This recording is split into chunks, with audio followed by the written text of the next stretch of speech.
This is Vermont Edition. I'm Michaela Lafrac. Today on the show, we're going to listen to a recording of a recent Vermont Edition live event.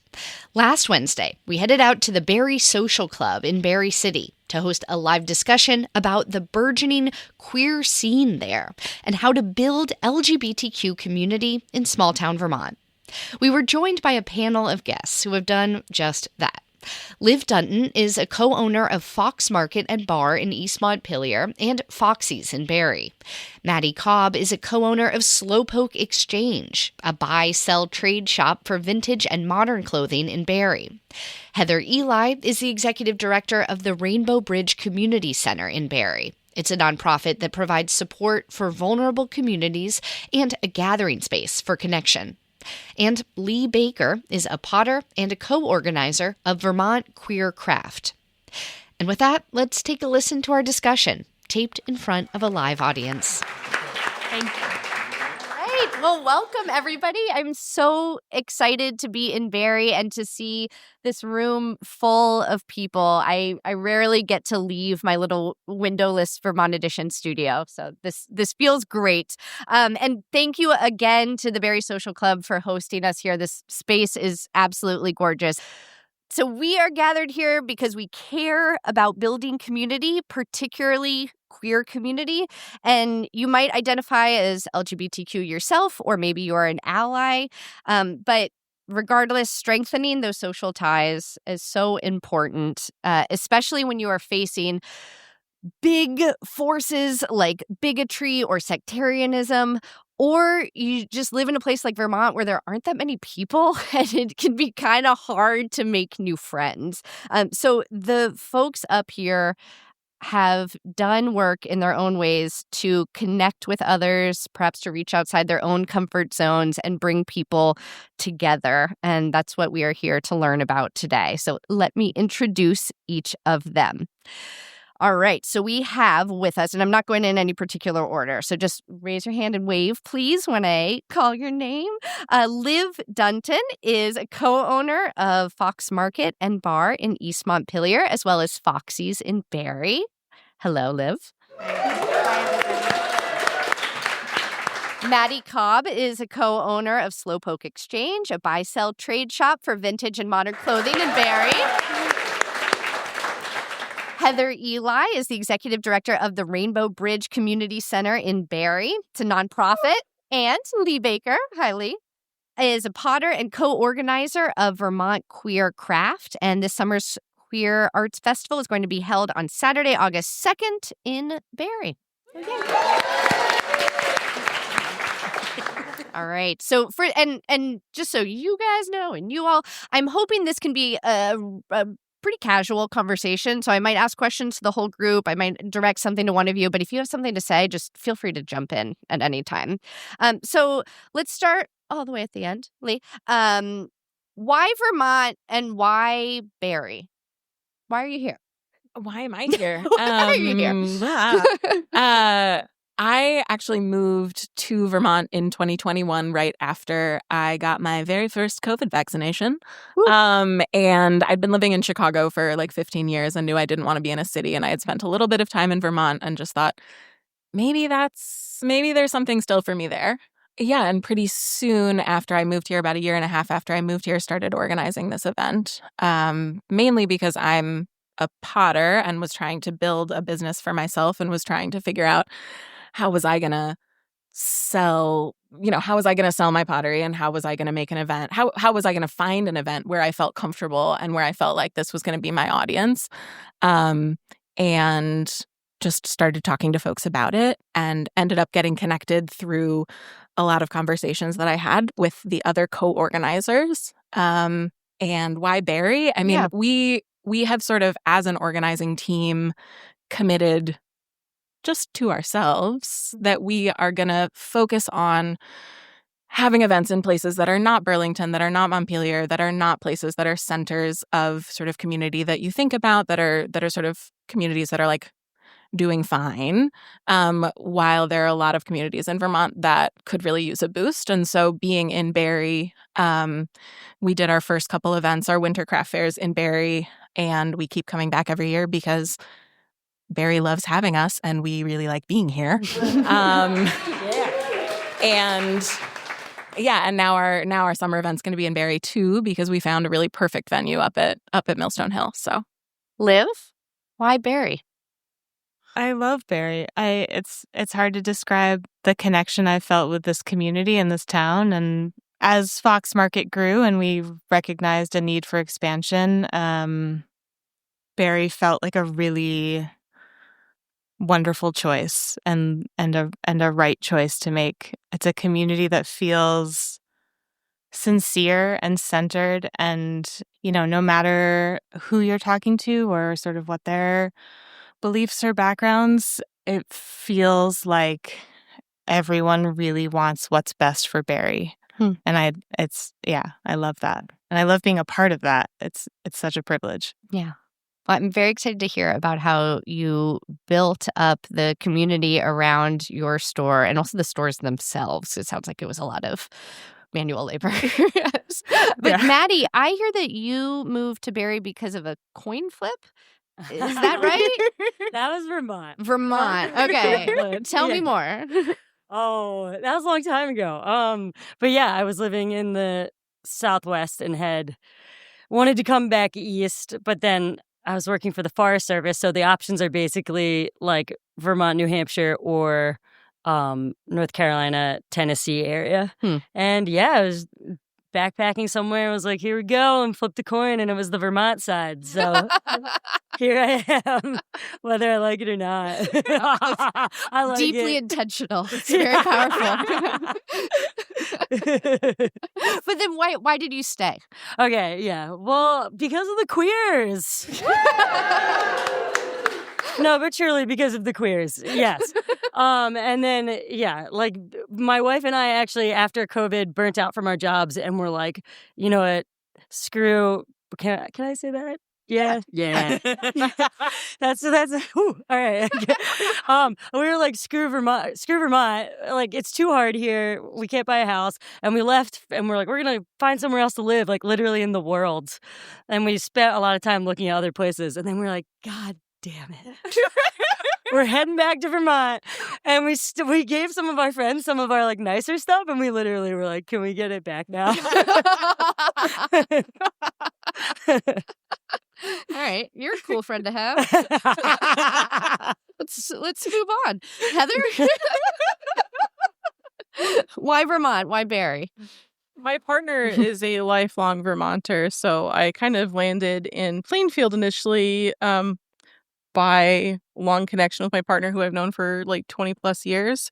And I went looking for community, and the first place I found was the Rainbow Bridge Community Center. And then I never left. I've just been there since, all the time, forever. And I come originally from Washington State, and Washington State is incredibly overcrowded right now, and it's very difficult to live there, and my adult children are all still living there, so I get regular updates about all of the struggles they're facing. And I can say that I've lived in a lot of places, and Vermont is the first place I've lived where I feel like I can stay here for the rest of my life. I used to always get drugged back to Washington repeatedly because I love Washington. It's beautiful there. You can experience the mountains, the ocean, forests, plains, everything there. The community's rad. There's all types of queer people. There's a really robust arts community. It's home, and Vermont has become my home now. I'm looking to buy a house here and raise my kid here and stay. And I have a lot of hope for what I see building specifically in Barre. When I first got here a few years ago, Barre looked a lot different than it does right now. Like Main Street in particular has become a queer avenue. Like you cannot deny that we are here in Barre now. We're here whether people like it or not, and we are staying. And that feels really good. And I like there's some contentions in Barre, and I feel like there's enough people that care very passionately about building an intentional community that welcomes people and is affirming for people that I feel good about staying here and working to support what's happening here.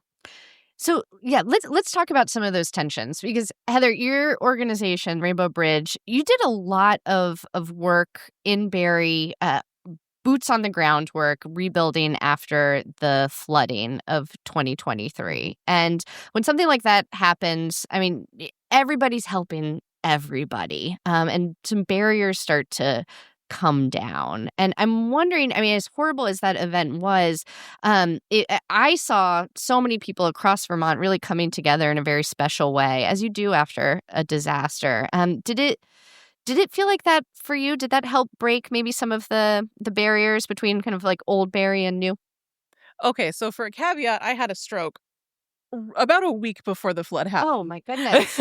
So I came home from the hospital, and the very next day the flooding happened, and I lived on the top of a very steep hill in Plainfield, and we could not leave the house. Wow. So Shauna was here in at the center and was looking around to see who was helping, and nobody was helping, and put out a call and said, "I'm here. If you want to come and help, I'm here." And that was the spark that the community needed to have a place to gather and congregate. And then we became the central hub of flood relief in Barre, and that was amazing. And I was supporting that from home, like fielding online communications and helping with like digital posts. But one of the things that I saw directly from that was people who reached out to us after they had a bunch of queer people show up in their basement and help them, who sent messages to us and said, I was really skeptical and I didn't really feel comfortable around the gays before, but now you showed up and helped, and I feel like maybe I've been kind of a jerk for a while. And, to me, that is like, that's the heart of how we start shifting the place we are at, right? To humanize each other, to like reach out to our neighbors, even if it's sometimes deeply uncomfortable, and let them see us as people.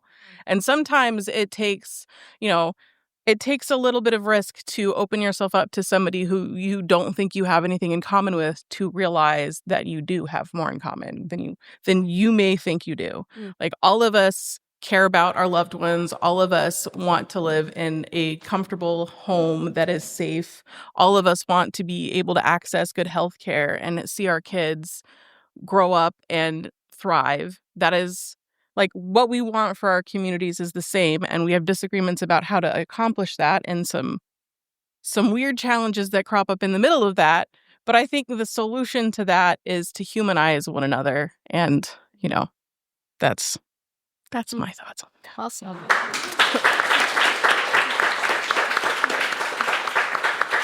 Well, our society faces a lot of divides right now, and I think it's apparent that one of the main ways that we can bridge those divides is having organizations and leaders willing to do that work, to reach across to somebody. Lee, one of the things that I have loved learning about with the Queer Craft Fair is how you all seem to have found this way to kind of reach across generations. I remember when I interviewed one of your co-organizers a few years ago, and they were talking about like a 11-year-old who was doing something awesome. And then there was Toussaint St. Negritude, who's an amazing hat maker, who's, in his 70s or 80s, also participating. Could you talk a little bit about that, about this kind of like intergenerational connections that you all have been able to forge? Yeah. I mean, I can say a few things. One of them is that in our application process for vendors, and I mostly am the vendor organizer person, and one of the things we've decided is really important to us is to bring in every corner of the queer community and make sure every corner is represented. And so that means that we select our vendors a lot. We select most of our vendors by lottery, but people in certain categories, we make sure that they're there. Vermont is pretty overwhelmingly white, and so any people of color who are applying get into the festival.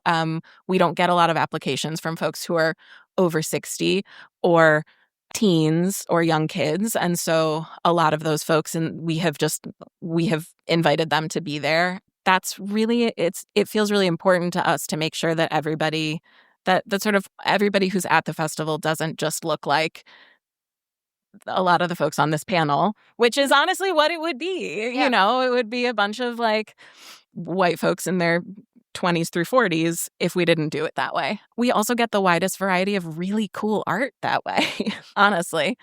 One of the things that's really been beautiful, I think, about the craft fair in the winter and the arts festival in the summer is folks will come in, and I remember somebody the very first year, and we got stories about this person from a bunch of different vendors and other folks, and saying there was somebody here who was just like, why does it have to be queer? I don't understand. And everybody was just very kind to this person and said, well, we just wanted a place to be ourselves. We wanted a place where everybody could come in, but that was really centered on our values. That was, whatever people were saying to her.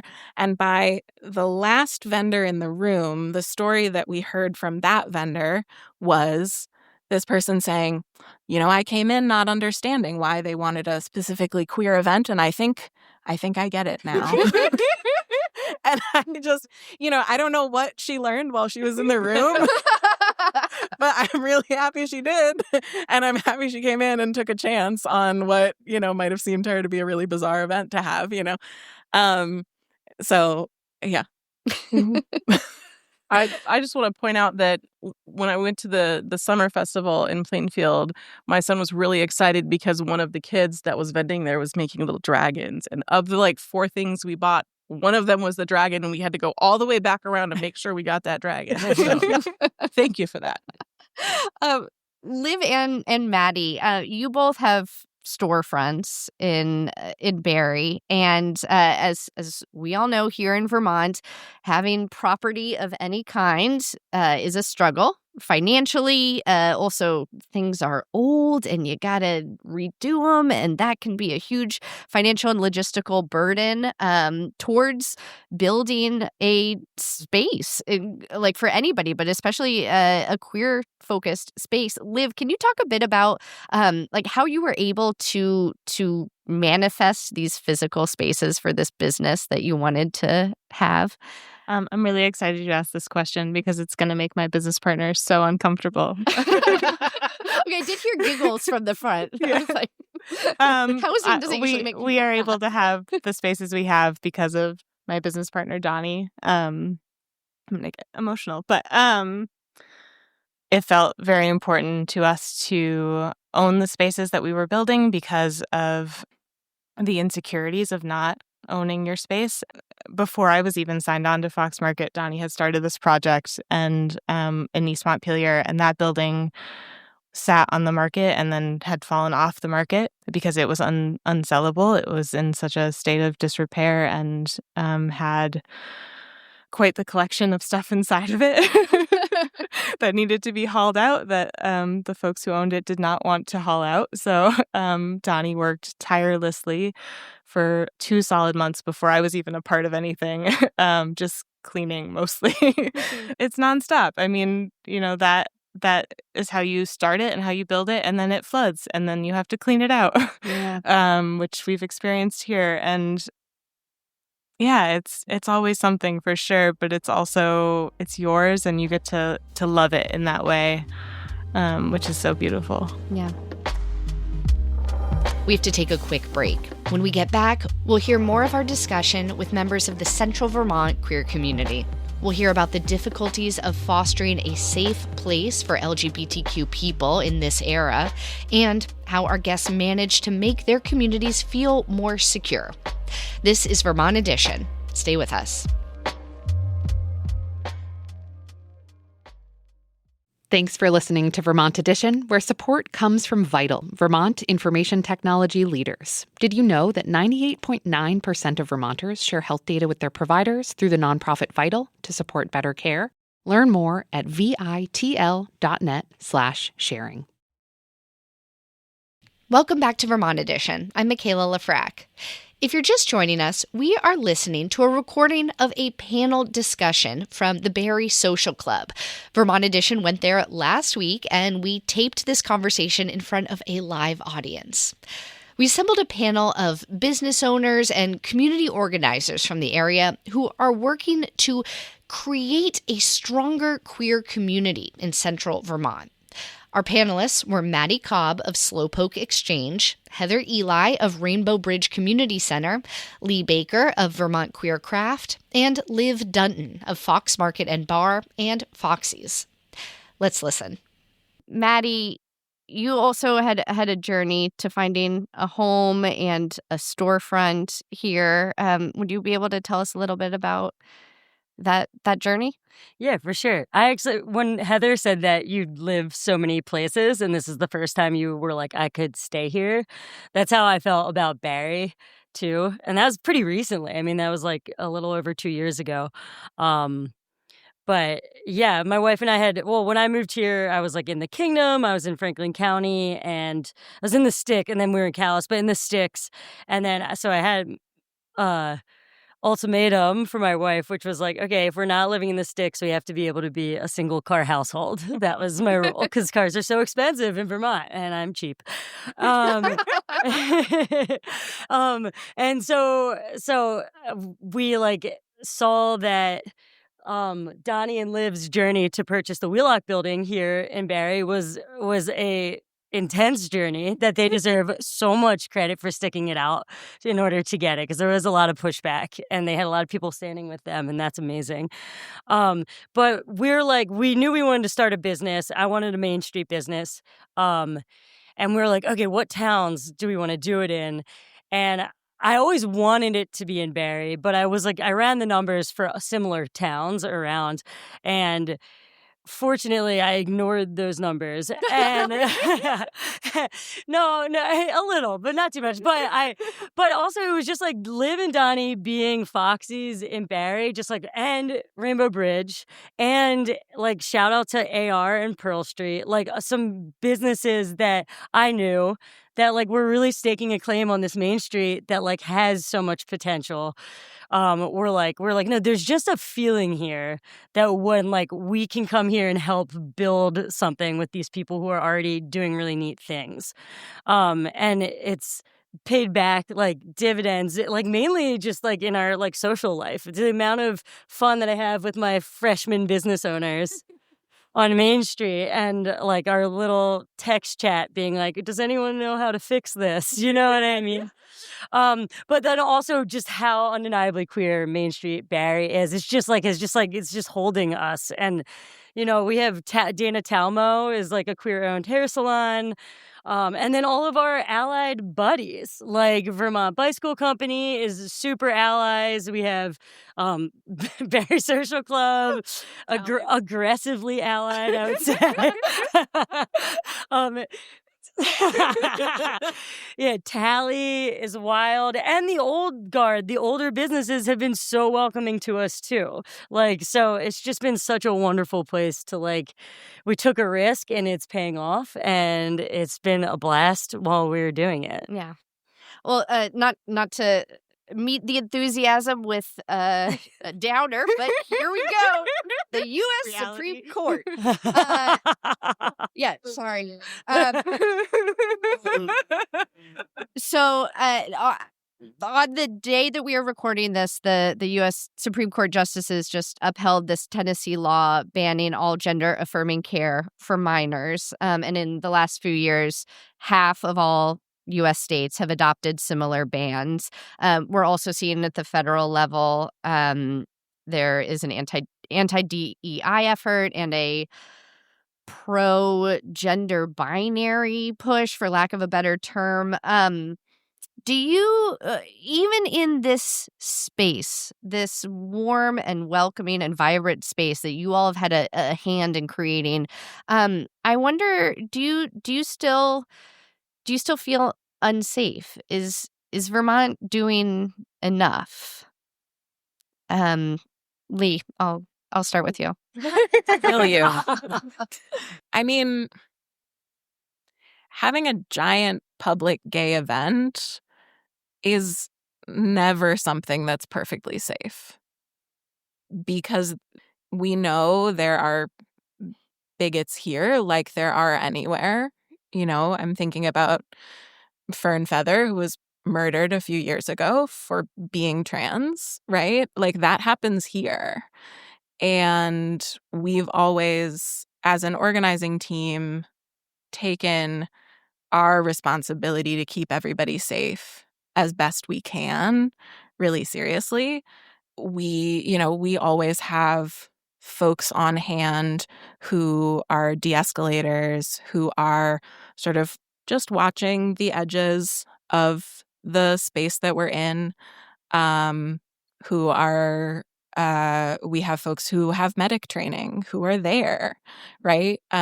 We are, right, as queer people, we're not, and as folks who hold, as an organizing team, abolitionist values, like we're not contracting with security folks. We're not working with the cops to keep us safe. We're working with the people who are already in our community doing that and who know how to do that. Yeah, we're absolutely living in a time where the public sphere and the government is working really hard to erase us as queer people and trans people. And so, I think the festival this year, we're sort of looking at the moment that we are in of like living through an intense moment of increasing fascism and crumbling of empire and being like, what is our role as queer artists? And how do we compost the world that we're in and So Vermont. find, right? This is right. And as queer artists figure out how to build something new. And, we're going to have some organizations there that are doing the work of fighting ICE detentions and abductions. We're going to have folks there who are, who are in those fights and seeing what, doing some art builds for protest art and things like that at the festival. So, I don't know. We're all just living through this. Yeah. And Vermont feels super cozy. There are a bunch of gays in the woods doing nice stuff. But I love it. And we still live in the world, you know. Yeah. Liv, how do you think about that as you're kind of creating this new space for community gathering? I mean, it's hard. It's a hard world to face, and I think I like to sorry, I'm so That's okay. You can also pass. No, I'll get there. I hope to think of myself and the spaces I get to own and host as some type of shield. That's the hope for me, and where I think I find the most joy is when people feel safe there and held there and secure in those spaces. And the reality is they're not always safe. And certainly we're lucky in Vermont in many ways. Vermont is I moved here from Maine, which Maine, is a fairly honestly divided state. And the place where I grew up was red, and voted red. Vermont to me felt like this haven to escape to, and it's what brought me here. As a queer person trying to figure out where I wanted to be in the world. And I think you can celebrate that and feel so overjoyed by being surrounded by queer community like we are here. And, you don't have to, you can balance that with the reality that, it doesn't mean we're safe here. And it doesn't mean the world is safe for everyone. And even in our business has seen its fair share of violence towards the buildings and towards, mostly verbal violence, luckily, towards ourselves as business owners. But it has also just been met with such love. And so I guess what I'm trying to say is that I feel both like I want to be a shield and also like I'm so shielded by the love of my community. Mm-hmm. Thank you. Yeah.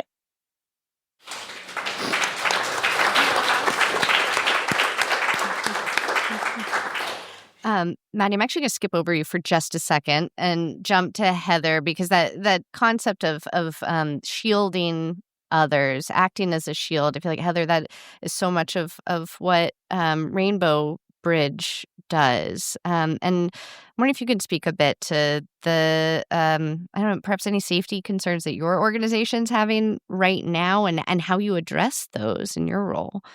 So we definitely have safety concerns. I have just taken a few small measures to make it a little bit more challenging for people to easily do us harm. Like we have privacy screen installed, and I have intentionally placed barriers in the space so we don't have like the gallery all the way to the back of the building. So if someone wants to do us harm, there's like line of sight blocks. It is weird to have to think about that, but we know that we are in an increasing era of political violence and our community is being actively targeted, and there are people who are accusing us of things that make people very irrational. And we have experienced people engaging in, I will call it what it is, small acts of terror towards our community. We had a memorial service at the Plainfield Rec Center for a transgender teenager who lost their life. And there was a neighbor in Plainfield who was unloading a lot of weapon fire very close by. And it was not a normal amount. Like at the time I lived within walking distance of the rec field. So that was not a normal behavior pattern. It was at a time of day where it would not be a normal thing to do. It was designed to intimidate us. And it terrified people who were leaving who were close enough to hear what was happening. And it takes one person with a bad attitude and a gun to do irreparable harm. So you can't think that we are perfectly safe here. And just to be really real, Washington State is like, Washington and Oregon often get this reputation of being like really liberal bastions and of like super safe, progressive places, and they are not. What Washington State has one of the largest concentrations of white supremacists in the country by design. And my former spouse is a Black trans femme, and we were run off the road repeatedly. So I like, even in like solidly blue areas, there's no safe spaces. We can create safer spaces, and we can look out for each other and show up for each other and be mindful about the risks that we are facing as a community. And that's all we can do. Like what Liv was saying, like you try to be a shield and you build the community around you. That's the best shield we have. And it's always historically been the only shield we've had. Like we look out for each other because nobody else is looking out for us. That's gotten better, like generationally, like objectively, it's safer now than it was, 60 years ago for our community. But that doesn't mean we are safe. And that is a sucky reality to be in. And it's also really sucky for me as a parent to witness like the growth that we've had over the last couple of decades in terms of like public perception of our community degrade rapidly. And yeah, my kids who are queer are experiencing a different reality than the one I grew up in. And that hurts me a lot. Like to know that the world is less safe. Like we have left a less safe world for my kids to be existing in. That really sucks. So I try at the center to be as low of a barrier space as possible. Like I really appreciate how queer Barre is becoming. And I'm also cognizant of the fact that if you're going to Foxy's, even if it's not a requirement for going in the space, there's an implicit understanding that you're going into a business, right? And I want the Rainbow Bridge to be a space where there is as little barrier as possible for everybody to come in and feel welcome. Because if you can't access community, you don't have that shield. So I try to have a variety of events where they're like really relaxed spaces where people can come in if they are neurodivergent, if they have sensory issues, if they're scared of people and they don't know what's going on, where they can just come in and be and gradually get into the space and get comfortable.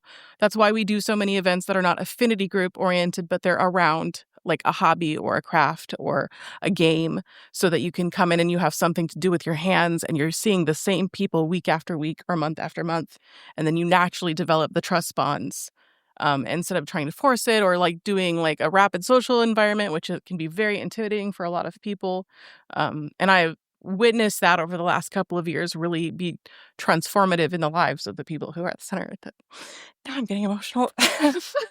And like that's really it. Like I feel like to my bones that the most important thing that we can be doing right now is connecting with each other. all of us, connecting organizations to each other, connecting people to each other, sharing our skills and our knowledge and our resources, and just being in community with one another in a real way, like not just passing hello, but like knowing each other and understanding our struggles and being the person that someone feels safe to call when they're struggling. Like all of that matters more than ever right now. It always matters, but it matters particularly right now. So that's my answer.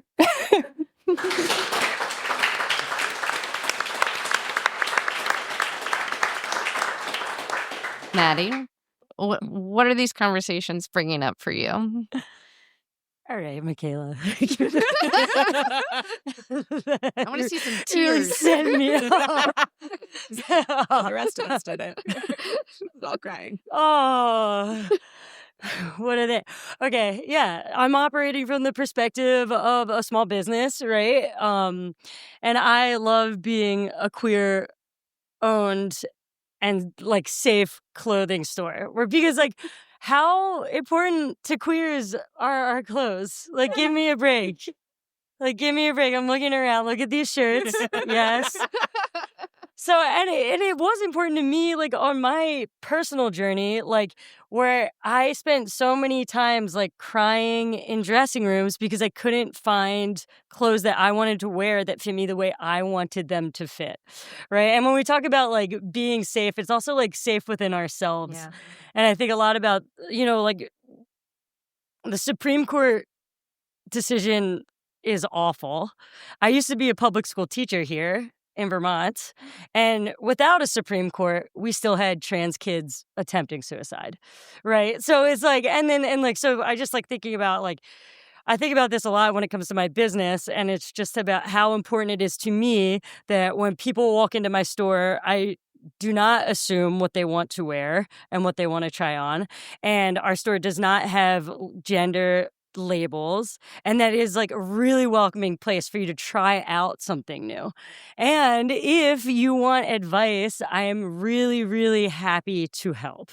Today, I had a woman come in. She's been transitioned for a year. She's probably in her late 50s, early 60s. And I was describing about how she wants to get like she wanted a certain look. And I was describing to her the type of dress that would be the cut that would look nice, And it was only like I was so inspired by this like group of 3 that came into my store.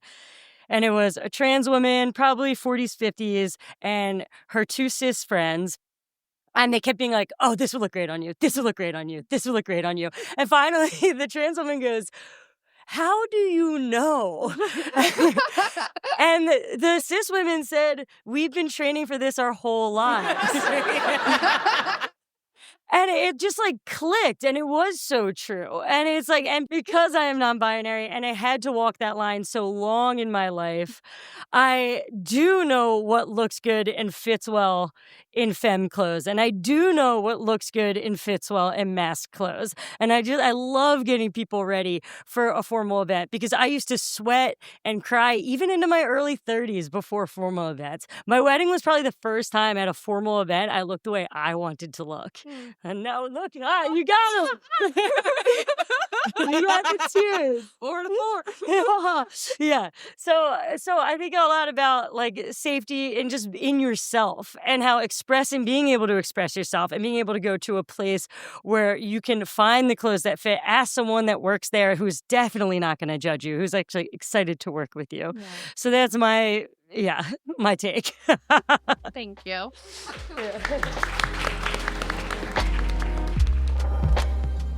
We have to take one more quick break here. When we come back, we'll hear more of our panel discussion taped in front of a live audience at the Barre Social Club in Barre City.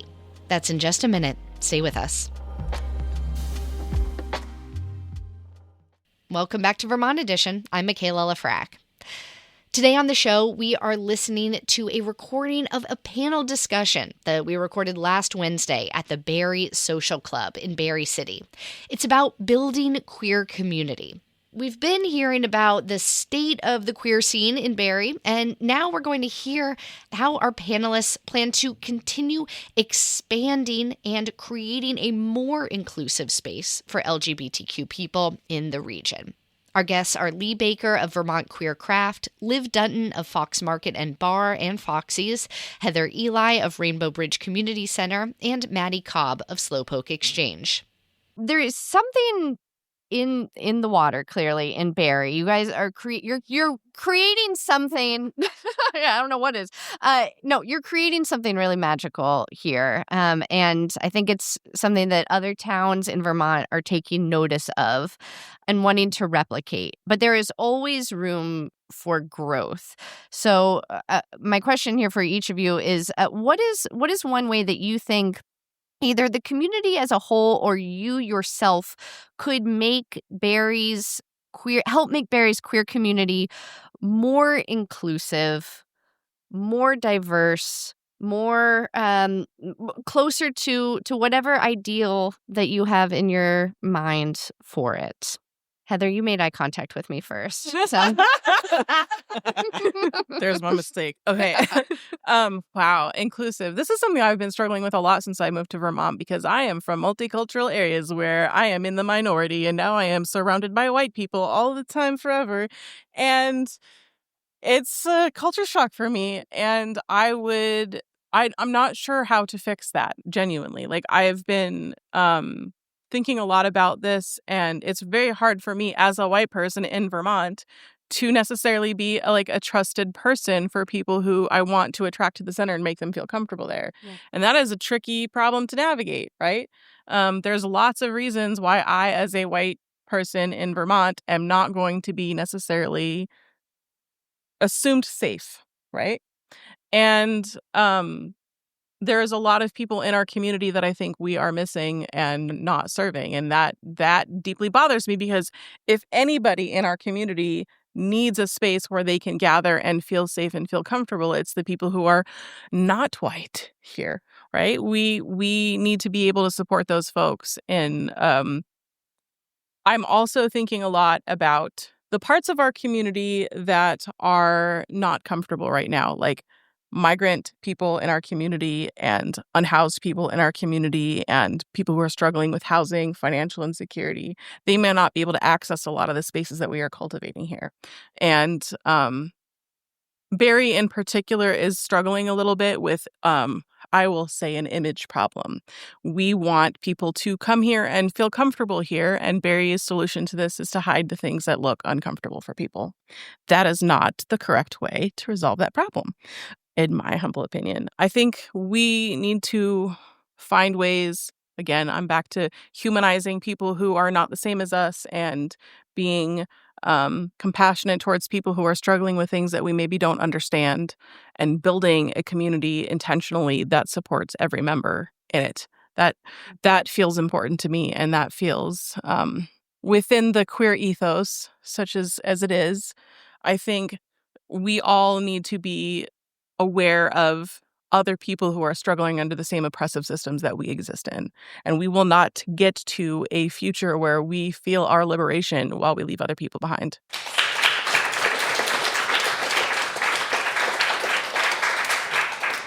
Lee? I mean, as somebody who doesn't, I don't live in Barre, and we run sort of 2 one-day events in Barre. I feel somewhat unqualified to answer a question about the community in Barre in particular. Let's broaden it out a bit then. The Vermont queer community. I do think that what you're saying, Heather, about we're not getting to liberation, our world is not going to be better if we're leaving anybody behind, is really what it is. And certainly at our events, we're trying to make a space, that you don't have to pay to get in. There are a lot of activities there that do not include spending money, although you are free to support all of the cool queer artists who are there. I think the craft fair sort of provides a scaffolding on which we can build something much bigger. We talk a lot about having that be just a little window into the worlds that we want to see. And so I think, in terms of what the craft fair's role is, it's giving people a respite to come and just be able to relax, be able to fully be themselves, be able to make connections with folks they might not have expected to make a connection with, and be able to just see a little glimpse of what it might feel like to live in a world that feels a little bit better than the one we've got right now. Maybe that's a big vision for, 2 days a year, but here we are. Maddie, what do you think? Yeah. I think a lot about I had this okay, so first of all, yes, and right, like all of the things these guys said very eloquently. But I had a colleague that used to always say, but what is within my sphere of influence, right? Like, what can I do? And because I'm up here as an emissary of Slowpoke, for me, and I think for a lot of us queer folk, adolescence was like rough. Well, either inside or outside, like whether you were getting bullied or not, like inside was tough. And for me, yet again, I own a clothing store, and clothes have become important to me. So one thing that Slowpoke is doing to like create, I think a lot about the people who didn't have things and don't have things, and what Slowpoke is doing, we debuted it at the drag show at Foxy's, was as a fundraiser, was we have an account now called the Out the Closet Closet.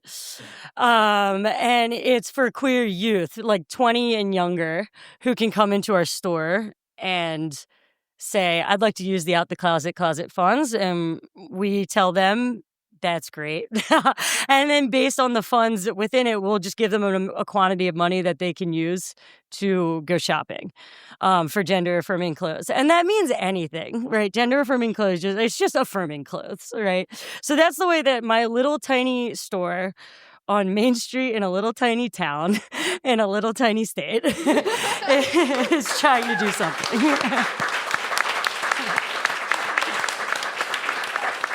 And for the record, that fund is supported by the queer community. That came out first and foremost to the drag show at Foxy's for Barre Pride. Yes. And can continue to be supported whenever people come in to buy or to sell clothing to us. You're always welcome to donate just any portion of your store credit. So it should be an ongoing fund. And this also is and this doesn't have to air or whatever. But if you guys do know queer youth, you may send them to us. It is a word of mouth thing right now. If I heard you have a closet fund, whatever they say, we'll get it. Okay. So yeah, there will be a social media official post eventually, but get the word out, please. You got to come up with a cool code word. Yeah. So many inappropriate immediate. Maybe let's not brainstorm now. Liv, how do you think the queer community here, either Barre, Central Vermont, could become more inclusive?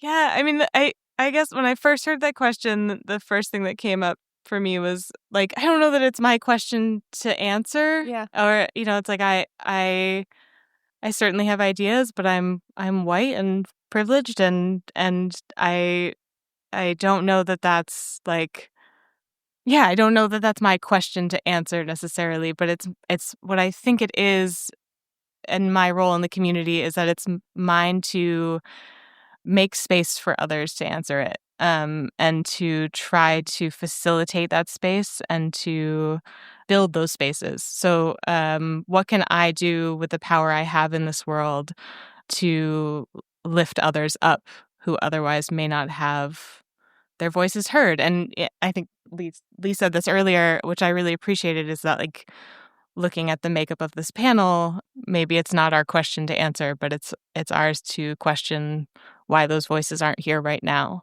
and how we can do more moving forward. That's well said.